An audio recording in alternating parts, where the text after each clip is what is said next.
We'll start out like we do every week. Best thing you saw last week? Best thing I saw last week, college football being played. Yeah, I miss it. We all miss it. But it was just, even with nobody in the stands, it was just great to see guys competing and the execution and the chess match. Yeah, I can't tell you, the last weekend I've been able to sit and watch college football, and then NFL football opened up too. So saw high school football games on Friday night over here in North Dakota. We were recruiting like we've been doing. Saturday was a lot of college football, and Sunday was NFL football. So it doesn't get much better than that, other than playing. And hopefully in the spring you guys will be out there playing, and everybody will be watching you guys come the springtime. Absolutely. And I've been telling our guys we will be. Bottom line, we will be. And we're just looking forward to getting out and practicing, and that'll be starting here soon, and then play in the spring. So looking forward to that. As we talk about the changes that have occurred this season, take us through your day now, how it compares to like last year. What do you do once you come into the office, and how do you go about your business? Right. Well, we've been doing a heck of a lot of recruiting. That's what we've been doing. And I'll tell you what, we're way ahead of the game. And that started back when COVID started. We had Zoom meetings, obviously, with our players just to keep checking in on them when all of this kind of started. And we've had a ton of Zoom meetings, to be honest with you. Guys are tired of those. But our recruiting for our 21 class started last spring, and it's been a great start. I mean, we have a lot of applications in already. We're waiting for all the acceptances to take place here, so then after October 1st, financial aid can start going out. But our staff has been really getting after it, so I'm proud of that. We've been taking in a lot of games. We were having a lot of kids on campus because our window of time of getting kids on campus had changed. We figured a lot of our Minnesota kids that aren't playing football right now, we got to get them in here in the fall. And we were doing that. Now we're shut down for a couple weeks, but after the 23rd we'll be able to get them back on campus again, and we'll continue to keep rocking that until probably up to Thanksgiving time. But that's been one of the biggest changes. Usually we're game planning and all of that. Right now it's just a heavy dose of recruiting. The last few days we've been getting ready to hand out all of our equipment.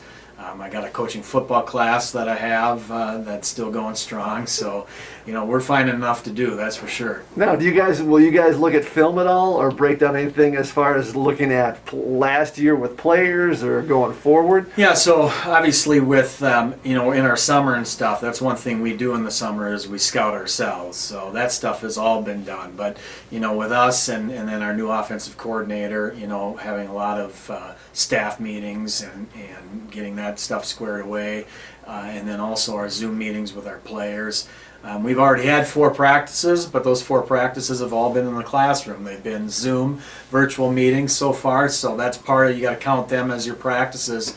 So tonight will be another one of those that we'll be meeting with our kids, and our kids have been really good. They've been obviously they want to get on the field and start practicing this stuff, but that's what's been keeping us busy. Now, normally this week you'd be getting ready for the Johnnies. It'd be the MIAC opener. It'd be family weekend. Lots of things going on. When you get ready for the MIAC opener, is it any different than your first 2 non-conference games as far as preparation goes? Well, going into that St. John's game, it's the reason why we scheduled Wisconsin Whitewater and Wisconsin Lacrosse. We're looking at 2 big physical type teams. And those 2 teams were to prepare us for our league. And obviously one of the teams that those 2 teams kind of resemble a lot of is St. John's. And St. John's just, if we had our choice of a rival within our league, it's St. John's. I mean, it always has been, even when I was a player. That's the team you circle, and we just love playing that game. They got a great staff. They recruit well. They got great players, and our kids love playing in that game. So that would have been a heck of a fun one up here at the Jake family weekend. Man, I miss that, and I miss that for our kids, but we'll get there soon enough. We'll be there soon enough. Now let's take care of business. Let's now get down to the nitty-gritty of this interview.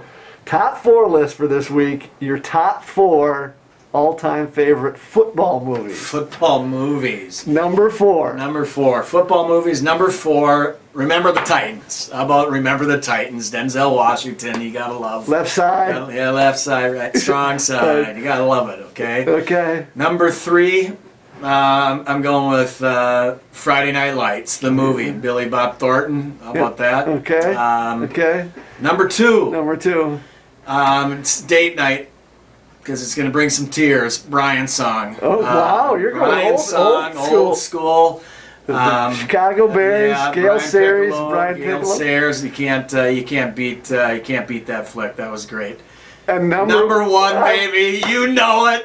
All time greatest football Go ahead, movie. say it. Rudy, Rudy, Rudy, Rudy, Rudy. Play like a champion today. How many times have you seen that movie? Well, you should ask Jordan Talge in the 2014 because we watched Rudy. I know we watched Rudy when we went to play St. John's at St. John's, and Brian Halverson got the game-winning field goal to win that game. We ended up winning the league that year. I think we probably watched Rudy every road trip.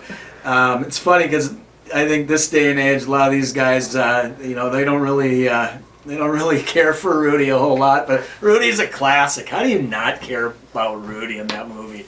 You talk to Talgs and those guys, and they'll tell you that movie needs to be on the bus. That would even be on my top 4 list too. As much as I hate to not admit it. Let's go. You know it. Do you still watch Rudy? Will you throw Hey, it? there's only one team we watch in this house. Remember the line from Rudy? In fact, I tell our staff that. In fact, so they're sitting around that living room, all right? And the old man, one of the kids goes, "Hey, can you turn on the Purdue game?"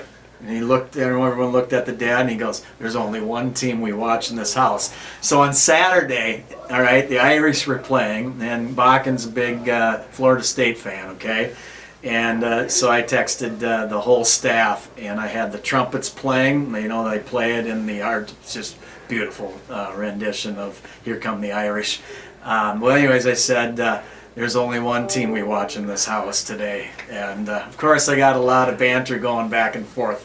So it was good. Yep, you can't beat that flick. Okay, Rudy. Now, finish off. What are you looking forward to coming through this next week? Well, again, tomorrow we're going to be out and about high school games, debating pretty hard to see if might head down to the cities. They got a little 7-on-7 passing tournament going on down there, which includes our very own Moorhead Spuds. So just doing some more recruiting, watching some college football and some NFL football, and that's kind of been what we've been doing. We're issuing out our equipment the next 2 days, which is outstanding. So we're going to get to start practices probably at the end of next week, which we're really looking forward to. So just working on some practice schedules, getting that stuff ready to roll, and hoping to get more kids on campus here in the next couple weeks too. Awesome. Thanks for the preview, and we look forward to next week when we can talk about handing out that equipment and getting on the practice field. Oh gosh, can't wait. Thanks, James.